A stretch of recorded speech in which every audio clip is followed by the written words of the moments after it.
Good evening, dear students and faculty members. And I see a lot of men seniors and men colleagues who have joined from the Department of Animal Husbandry, Government of Tamil Nadu, to listen to Dr. V.R. Bhaskar. So this is a program under the IDP of TANUVAS, which is the institutional development plan, which has been designed to develop the students in various activities, and particularly to give them a kind of an exposure to know about the kind of different activities a veterinarian has to face in his life. And this is a series of lectures that we're inviting about 10 different veterinarians to share their experience. For example, like today, Dr. Bhaskar is going to talk on his experience as an administration veterinarian. And then we have veterinarians who's coming from the equine field, pharma industry, dairy industry, and then from the meat technology. We are also calling people from the civil service. So like that, we have many veterinarians who have been lined up for this series of lectures. And we have around 10 lectures for this month of October 2021. And this program is being funded by the World Bank through the ICAR. So we call it as the National Agricultural Higher Education Plan. So under which TANUVAS is one of the institute who is the beneficiary. And this is mainly targeting towards the students for their development. So I thank all of you who have joined today, and then maybe we can start the meeting right now. And I'm very, very happy to have with us today Dr. V.R. Bhaskar.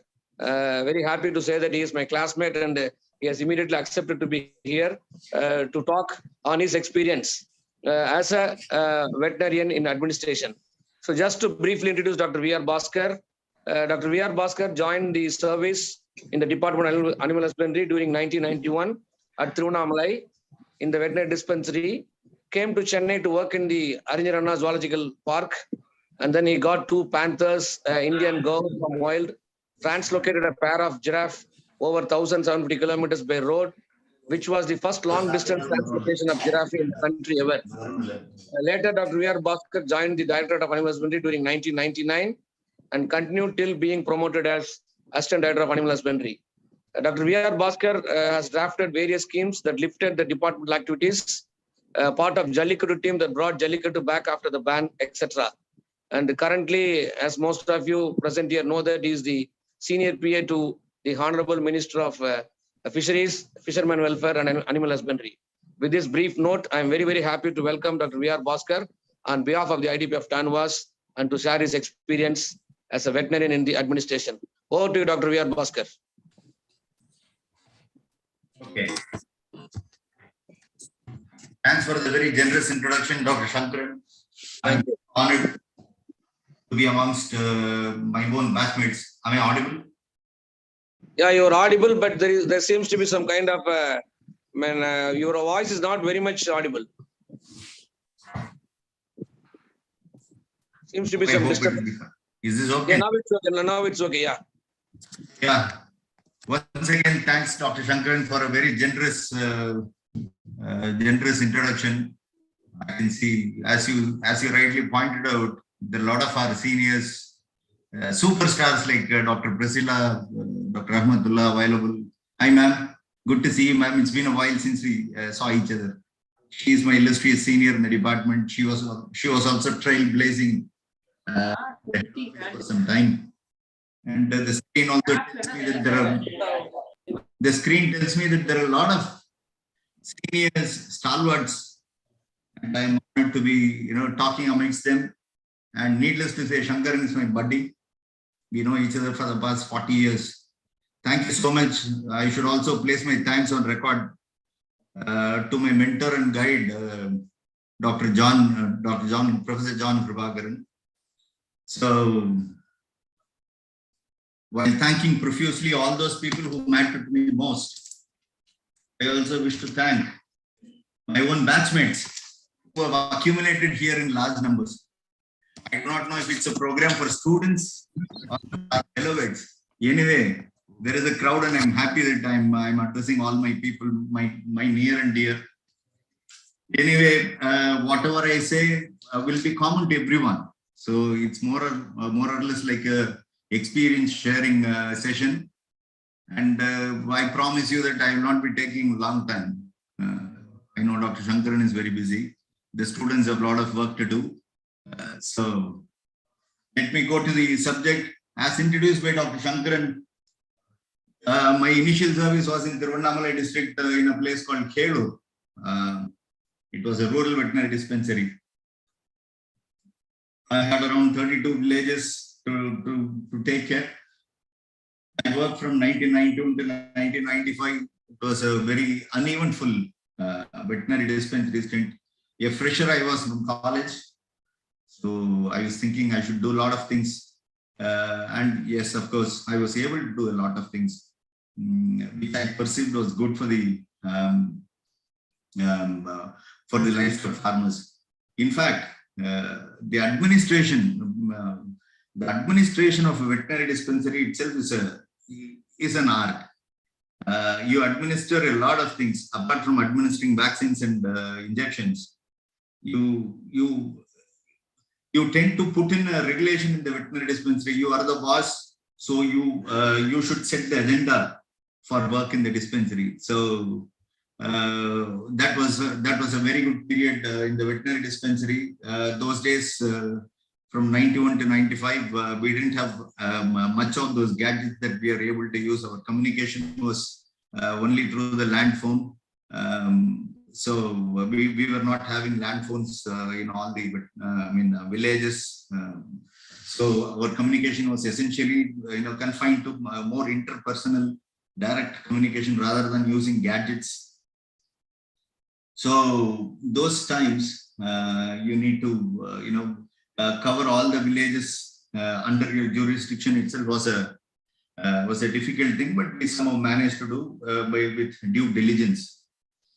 So from 91 to 95, I was there. From 95 to 91, 99, I came to the Aringarana Vandalur, Zoological Park. I worked the wildlife for 4.5 years. So it was a very fulfilling time.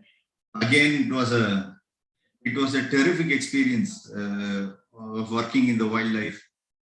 The students of these days must be very thankful for those people who had introduced the syllabus of wildlife science. We never had any of those. So all that we learned was through trial and error. Zoo life or life in the wildlife was an entirely different cup of tea. Every day there used to be emergencies. And you look forward to emergencies only at 5 to 5:30 when the animal keepers leave work for that day. So while on their way out, they used to tick us off about a lion being sick or a tiger being sick or a panther being sick, an elephant not keeping well, hyenas not eating. Then they'll walk away. It is up to us to go to the enclosure and sit in front of the animal, watch them throughout the day and the night, trying to conjure up what could possibly happen. We didn't have the access to library also. And those libraries that we had access to were not stashed with a lot of good books. So it was difficult then, but then we learned it the very hard way. Many often the diagnosis was made on the postmortem table only. But we managed to create a log of the work that we put in. So we were able to, guide the people who followed us in the zoo as to how a particular case has to be approached. That was the zoo experience. Zoo experience was good. In fact, that was the time when I accomplished something which was considered as great. Now it is not a very great thing. I was given the task of translocating a pair of giraffe from Malipur Zoological Park to Chennai. I sat in the truck. I used to quite often. I and the driver used to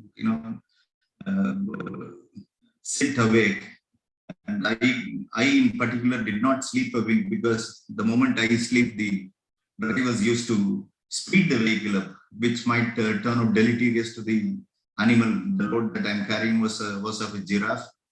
So all along we had seen giraffe only in papers and films, but here was a giraffe full of life and flesh. So that was another good experience. So here the first lesson in administration I could get. Administration is an art. I used to rub shoulders with the directors of the zoo and the deputy directors who were trying to make the policies. We somehow managed to influence them, saying that we need to go and stay with the animal for some days, observe its behavior before taking a decision on translocating those animals. So I went to Calcutta, stayed for 10 days. I was just observing those animals for 10 to 15 days. In the meanwhile, I was also trying to analyze how the animal can be translocated, what should be the height of the truck that carries the giraffe, how should be the cage, what size should be the crate, how many animals can be taken in, how long will it take, what is the distance I should cover. All those things were analyzed. I had a lot of meetings with those people there in Calcutta. And Dr. Abhijit Bishwas was the veterinarian there, and I had a lot of discussion with him. Then after 3 months, I went again, stayed for 1 more week, got the giraffe on the truck. Then I sped away. It took 9 days for me on the truck to reach Chennai. That was the first time a pair of giraffes translocated without loss of life. There was not even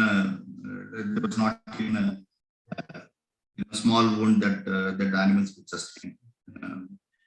So a lot of homework, a lot of preparation went on. So I should thank the erstwhile zoo directors for posing their confidence in me. So that was long back. Then I came to the head office. I was one among those 10 veterinary surgeons in head office. Initially, there were a lot of seniors. It was kind of overwhelming. Those days, the accent was on veterinary services. Delivery of veterinary services was the sole agenda for the department. The department has a mandate. The mandate says improving the production potentialities of the livestock in the state is a primary mandate. We do whatever it takes to improve the production potentialities of the livestock. So that is a mandate which has stood the test of time. Even now we are thinking of, we are trying to implement, even now we are trying to improve the production potentialities of the available livestock. Though the production has improved in terms of per animal production, the milk, let's say the milk production for a crossbred has increased from 4.8 liters to the present 7.2 liters of milk per day per animal, crossbred animal. There's still a lot of ground to be covered. So unwittingly, this is a major area which dominates all the other mandates of the department. We do have mandates like skill development, improving the skills of the farmers, making available good, valuable, good germplasm of high genetic merit, and all those stuff. A policy, a casual look at the policy note itself will tell you what the aims of the department are. And it is our sole responsibility to ensure that all the parameters that we have fixed for ourselves, all the goals that we have fixed for ourselves are fulfilled. So from the head office, our endeavor was to ensure that all the goals that we set for ourselves are achieved through various means. In fact, we in the department work in various verticals. We have the mandate of ensuring good animal husbandry practices. We have this mandate of delivery of veterinary services through all the veterinary institutions. There are 2,741 veterinary dispensaries. There are 152 veterinary hospitals, which we call as secondary care hospitals, secondary care institutions. Then we have 14 veterinary clinician centers and 16 veterinary polyclinics that work around the clock. These we term as loosely as tertiary care centers, primarily because they possess some diagnostic gadgets. So we have pre-positioned all our institutions based on their ability and based on the staff who is manning those hospitals. So we take care of animal husbandry, we take care of veterinary services, we ensure that all the hospitals, dispensaries, sub-centers, polyclinics have the good infrastructure. We have animal disease intelligence units that needs diagnostic kits, reagents, equipment, staff, all those stuff. Then we have the breeding program, one of the best breeding programs we have. They're also they take care of the supply of frozen semen, liquid nitrogen, all those things. We have to control diseases. We have farms that churn out good livestock with good genetic merit. We are implementing various schemes, many of them beneficiary oriented, many of them socially uplifting schemes. We have rural development schemes, etc. So these are some of the few verticals that we constantly are striving to work on.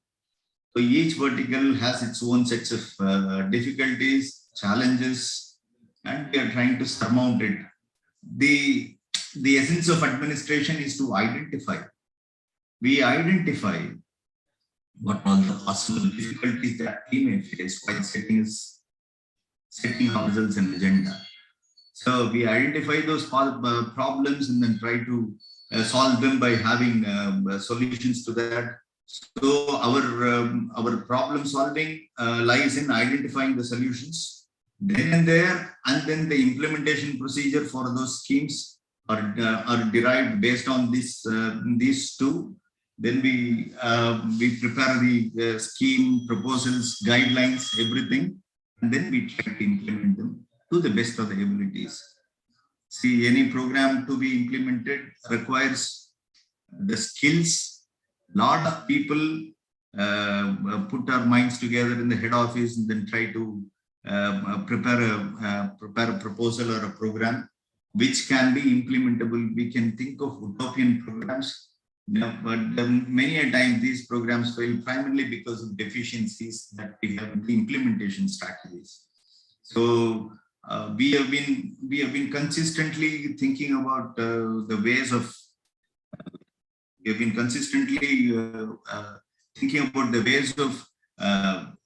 reducing these kind of deficiencies so that the programs that we implement are eminently implementable and giving us the desired results. The desired result is upliftment of the farmers' economy. We can talk so many things. It all boils down to production of milk, meat, egg, and other livestock products. For the farmer, his sole requirement will be an increase in the milk yield from his animal with the available resources. So it is our endeavor to ensure that the farmer gets the best value for his efforts and animal's effort. So we are constantly thinking about the methods of improving the production and productivity of the available livestock with the available inputs, but that doesn't cost the farmer much, but at the same time improves his economy. And this is what we at the head office are trying to do. We draw our strength from the field. Our field we have a lot of, you must be knowing that there are, Tamil Nadu is divided into 7 agricultural zones, 7 different zones. Each zone has its own unique weather climate, the pattern, the soil type, everything is unique in its own right. So our programs will not be in one size fit all, excepting a few. So schemes that can be implemented in one place needs a little bit of rationalizing and a little bit of tinkering to be implemented in another place. So these are the things that are also considered before planning a scheme, and the guidelines will also be so drafted so as to ensure that all the schemes and the programs are implemented in the way they are envisaged. For us, for all of us, for all the officers in the department, the farmer is the boss. So our endeavor is to help him to earn more money through his own resources at minimum input cost. So this is the single most criteria that defines all our activities. So with this, when we talk about administration, our experience in the administration office, administration is actually a process. It's an activity, or you can call it as running a department, wherein we arrange the tasks needed and the controllables and the uncontrollables, so that whatever mandate that we have set for ourselves is fulfilled. There are a group of individuals in the head office who is each headed by one official, and these officials take care of implementing a certain implementing or running a certain aspect of the department's activity. So each and every activity comes with its own set of problems, and these individuals in various capacities, right from the additional director to the veterinarian surgeon, they have their task or a role cut out. For me, I was unwittingly thrust into this administrative stuff. I was made the technical PA to the director of animal husbandry during the year 2006, when Mr. Tinavandu was the director of the commissioner of animal husbandry. I had an opportunity to work with some of the best brilliant minds in administration. So we were able to pick up lots of nuances. I'm sure all my colleagues who had worked or who are still working in the head office will vouch for this.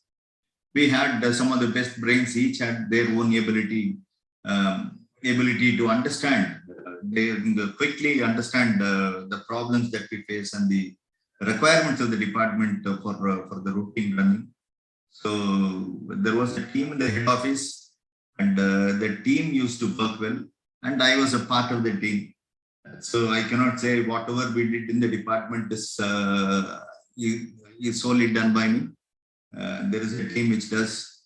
So ultimately, it goes down to teamwork. But there are certain specific skill sets that are required to function in the head office. See, with the benefit of this longevity that I have had in the head office, let's say from 1999 to till date, some of those non-negotiable things in the head office to work in an administrative setup are, you need to have effective communication. That's the most important skill that you need to have. You need to have some kind of a proficiency in English as well as in Tamil. Then you need to analyze, think quickly on your feet, and solve the problems that you'll be looking at problems on a day-to-day basis. So that is one essential thing. Quick-witted you should be. Then you should give in yourself to teamwork. You cannot work in isolation and then accomplish anything, because you're looking at a lot of there are a lot of challenges every day, and you cannot single-handedly handle anything. You will definitely require the guidance, support, and help of your colleagues. The seniors will guide us, the juniors will support us, and our peers and contemporaries will help us in taking decisions. Many often I've spoken to my batchmates in the field.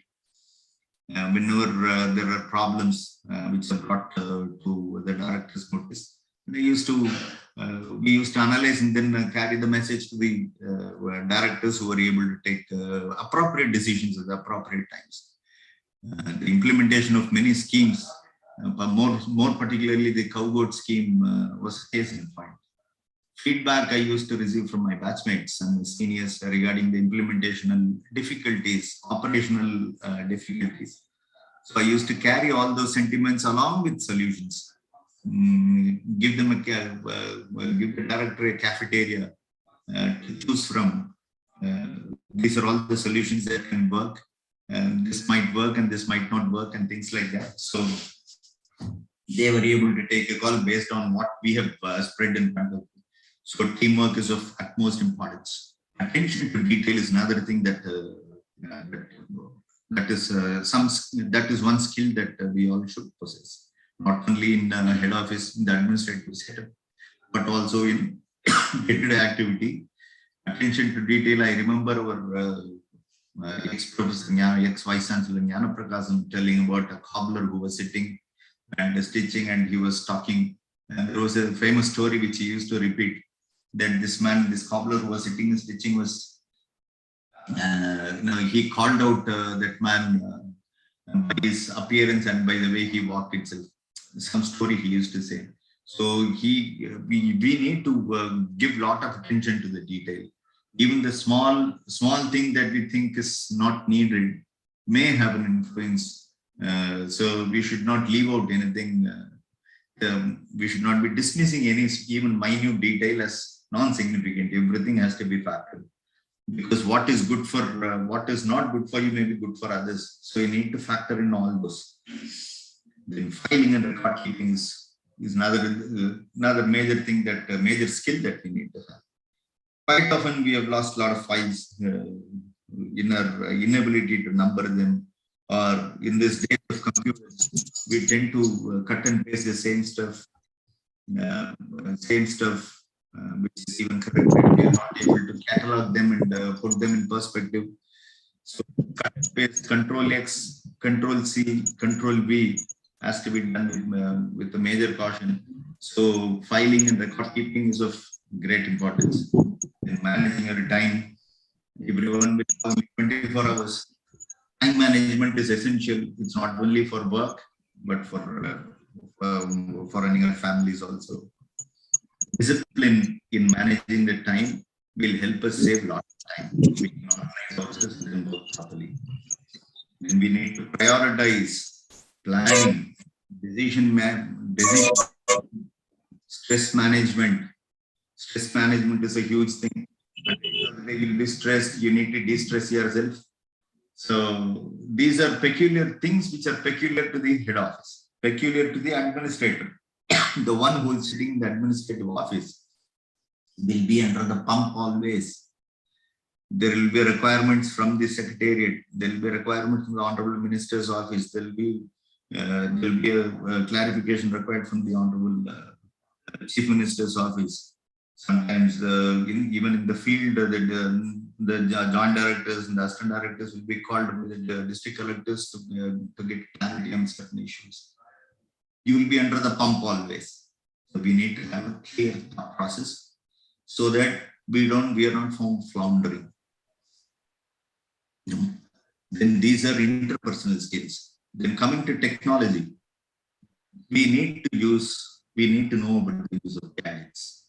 We are too dependent. If you don't know the gadgets, if you don't know the use of gadgets, then you are too dependent on your subordinates. You'll never accomplish your work. So the use of gadgets, equipment, and the use of social media is of prime importance. You should know to manipulate the social media for your own advantage. You can cover a lot of distance using social media. If not, you'll be found floundering. You should possess technical, human, and conceptual skills. Conceptual skills are very important. So conceptual skill is nothing but the relationship between the various functions, technical, ministerial, financial, all those things. You need to have a smattering of all those things so that you will be able to perform better. Being in the administrative office, you need to have the trust, you need to have the faith, you need to have the confidence of the bosses.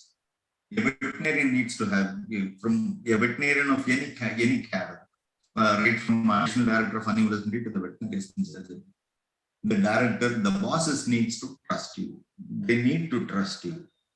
If they have to trust you, then your ability to make them realize, make them feel comfortable, your ability to drive home your point, your ability to place your arguments, everything needs to be in a proper shape, in the manner in which you can impress them so that they will start believing us.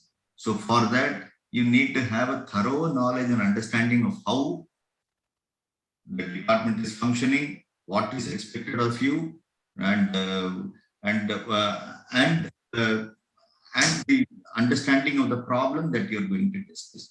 So all these skills, technical, human, conceptual, all these skills are very important. So because The veterinarian, the head office has multi-various roles. We have to fulfill various roles. We are the ones, we act as a bridge. We act as a bridge between the policymaker and the implementing authority. The policymaker is the director and the secretary. So they make the policies based on the inputs from the implementing authority, who is a field level functionary from the VAS to the joint director. So we have to act as a bridge between the two of them. There is no point in saying,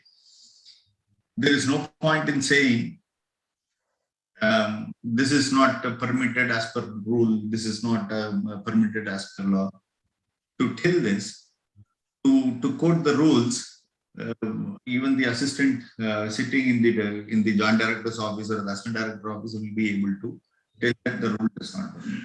But if that's a requirement, that's a necessity, then the people in the head office, then the officials in the head office have to find out a mechanism which can alleviate the problem there in the field, which is faced by the field level officials, so that the day-to-day routine activity goes on without any problem. We need to find problems to all the solutions without mentioning that the rule does not permit. There are powers, people in power, people in authority, the policymakers, decision makers have some powers which are permitted by the rules and if justified properly. Anything is possible, but the problem lies in justifying, identifying, justifying, and once these two are taken care, identification of the problem and justification for the deviation, then any solution is possible. We act generally as policy influencers. We influence the policymakers. In fact, it is our primary role. We cannot call ourselves, we don't call ourselves as policymakers. We influence those policymakers by giving our valuable inputs. From where do we derive our valuable inputs? Again, it is from the field. Our interactions, I have a lot of interactions with my batchmates, with my peers. Many a time I used to start a conversation, one-on-one conversation with a set of people who are doing well in the field. So I value their inputs. I have many of those batchmates who give me a lot of inputs regarding the field, functioning the field, the requirements of the field. We got, in fact, to cite one example, we had our budget for medicine was only 16 crores during the year 2016. After the year 2016, then I got a lot of inputs from many of my peers. We managed to double the budget of medicine. Through our justification, we wrote very sound justification. We got a lot of information, worked together. Then we were able to make a case to the finance secretary. In fact, I made a PowerPoint presentation to the finance secretary in the presence of our director and secretary. So we were able to do a lot of things by justifying. For implementing certain schemes, also the difficulties faced were also brought to our notice. We used to, discuss. Then we used to get an audience with the finance secretary. In fact, I've met the chief minister, honorable chief minister also twice, the previous chief minister, to put forth the problems. I went along with the secretaries. So you need to earn their trust, and you need to talk sense. They will always give a good listening to you, and then if they will give in to whatever we propose. So the long and short of it is, you need to perceive bottlenecks and then prepare problems, proposals, schemes. We need to perceive what the difficulties will come. We need to understand the field realities and then do it. We also need to be up to date on technical and social matters. Otherwise, we'll be lost in the crowd. So the 20 years, my 20 years journey has brought me here. I'm right now in the Honorable Minister's office, doing a different role now, performing a different role and function. I never envisaged such a role for myself, but again, this is again another challenge. So we need to convert all these difficulties into. Yes, we in the head office never used to be at home whenever they need us. There will be something coming up every day. It's not only for us, for me. It's for the whole, all the team in head office, the technical team in the head office. When we have a function, that will be the time when there will be something very important to the government, and we'll have to be there. So while we accomplish good things at work, we tend to miss on certain important personal milestones and landmarks, which we're supposed to, personal functions, which we're supposed to attend. So our role our official role grows, and the role, our personal role, diminishes. We need to strike a balance whenever it is possible. So this is the long and short of my stint here. Now I'm having a new role. I'm just trying to sit in and make myself comfortable in this role, and understand what just 2 months into this. Need to see a lot of things that we can work out. Again, with good teamwork, we'll be able to do a lot of things for the profession. I only wish and hope that our department, our sector, grows more and more with all our cooperation. I hope the youngsters have taken a few points from this, and then and they exercise due diligence when they come to the field. A lot of things to do. My only advice to all the youngsters there who are on the verge of competing and looking forward to making a mark for themselves in this field. Sky is the limit. Opportunities are plenty. It is just that you have to open your eyes and ears and see everywhere. There are opportunities available.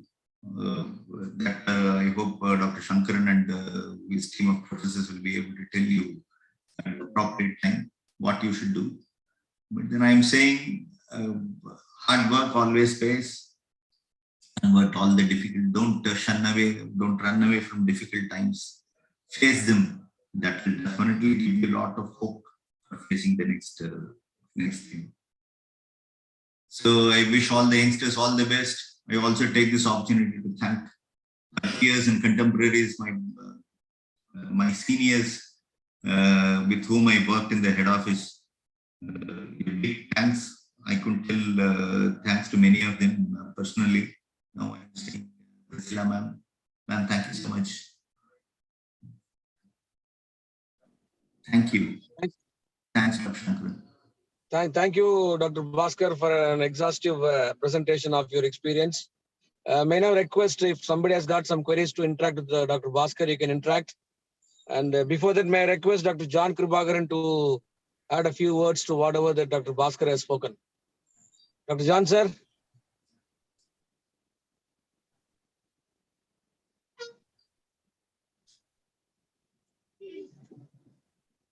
John, sir. I didn't see him. Sir, is there? I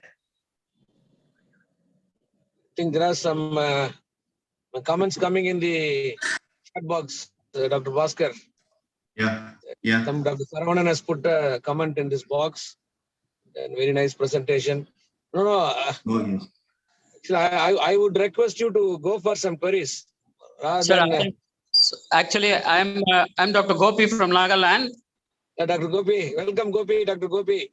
And I'm very happy, and it was a very good presentation from Bhaskar. And I know how much he has toiled in the administration side. But I just want to put up some my view on animal husbandry. Yes, sir, go ahead. Actually, I feel there are two sets of aspects in veterinary science. One is the small animal practice. Another one is the large animal practice. The large animal practice, or maybe the small ruminants, are maintained for economic advantage by the farmers. So I find that the government is concentrating on the veterinary services very much than on the production aspects. I feel that the veterinarians should be given a sort of orientation program of how his inputs are very much vital for a farmer to improve his economic position. Like, see, if an animal is having any issues, any sort of ailment, then definitely the productivity comes down. So there should be more concentration on improving the productivity and prevention of occurrence of diseases in farm animals. This is my first submission. And the next submission is that I wish that the department concentrates on having more number of farms and providing very good germplasm to the public. Yes, sir. Point is well taken. On the first aspect of small ruminants, we do have a program for development of small ruminants. Yeah. Small ruminants have been short-striped. Your observation is also correct in a way. All those programs, all those interventions are aimed only at improving the production potentialities of the cow and the buffalo. Yeah. Whereas very little is done for small ruminants. This is, in fact, the small ruminants are thriving without any inputs. They are still maintained in a low cost, low input, low technology method of husbandry practices only. There is no commercialization whatsoever that has been tried, even tried. At least you can see some organized dairy farms with 100 to 150 animals. There are around 200 to 250 farms in the entire state. But for small ruminants, a few of them tried it, but they have not standardized the procedure. So it's a very difficult thing to get into this aspect of commercialization. My doubt is whether the population that we have, let's say 1.45 crore, that includes almost 1 crore goats and about 50 lakh sheep.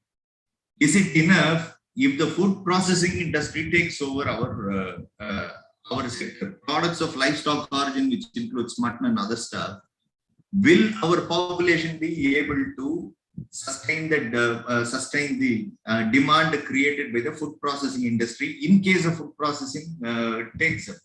Or to rephrase it, food processing can never take off in the way it has taken off in the poultry sector for small ruminants if there is no commercialization.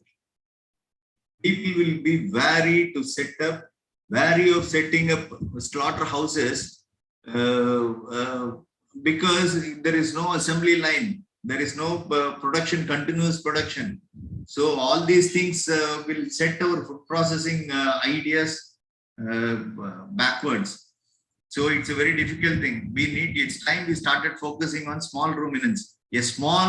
A very small, but a significant measure has been taken this time when the Honorable Minister was reviewing the department's activities. He asked whether the medicines are enough. The first step, the deworming medicines are enough. How many times are we deworming? Are we deworming the entire flock? Was the first question he asked.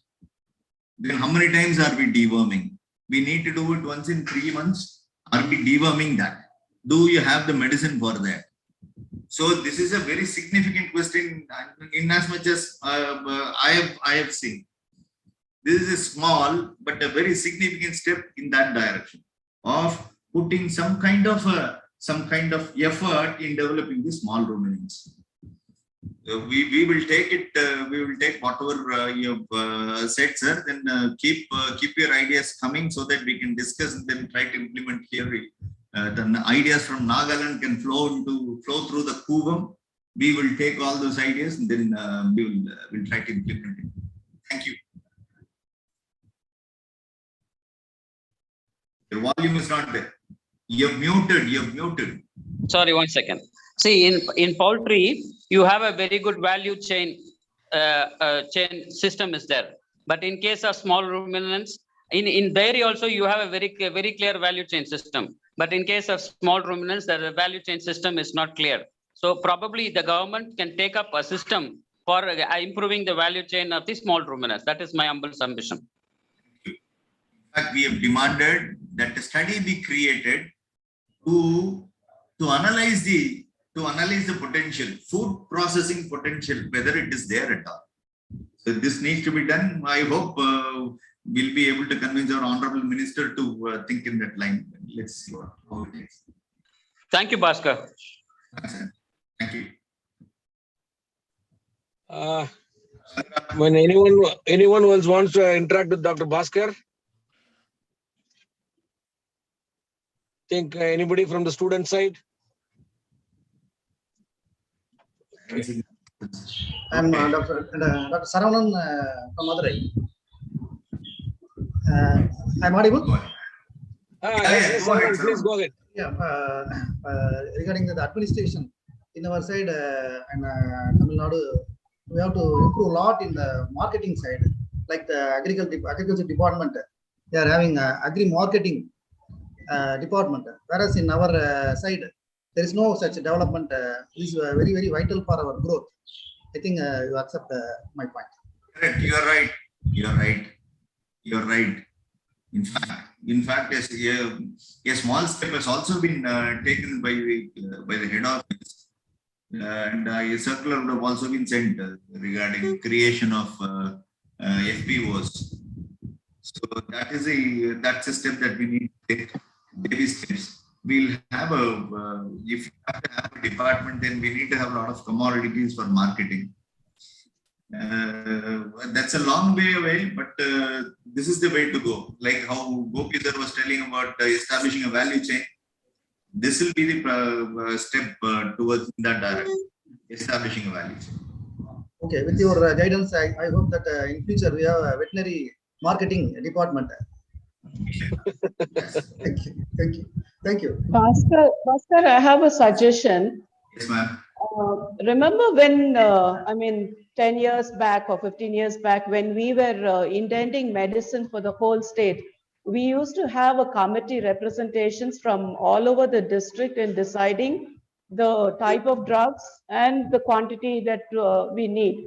Why don't you have a technical committee or something with representations from all over the state when you decide upon the budget proposals? Many times, no, not just medicines, for the schemes, because the schemes, it is usually proposed from head office, but I think it would work out better if you have a technical committee before finalizing the schemes and the guidelines. Because when you formalize a scheme and send the guidelines down, people here, we find a lot of difficulties, and once the GO is released, it's just impossible to make any corrections or make any changes. So at the time of budget proposal, submitting the budget proposals, I think it would be nicer, it would be more meaningful if you have representations from the districts. Point noted, ma'am. Point taken. We will try to do it. We will. Sure, we'll do. We'll have a method of doing it in the sense we can ask the districts to come with proposals for themselves. Then we can pool all those things and then come ask those proposals that can be translated into meaningful action in the field. Ask the concerned officials to come over, sit and discuss and do the guidelines. Yes, ma'am. Point taken. We'll implement. Yes, ma'am. And Bhaskar, one more thing actually. See, I told you about veterinary services and farm management.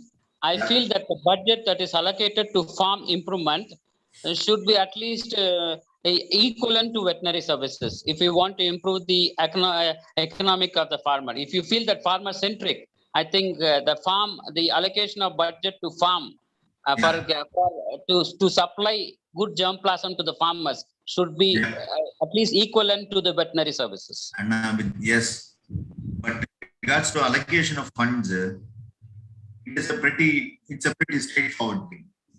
The farm managers, who are the people on the spot, they will have to propose the funds for the farm.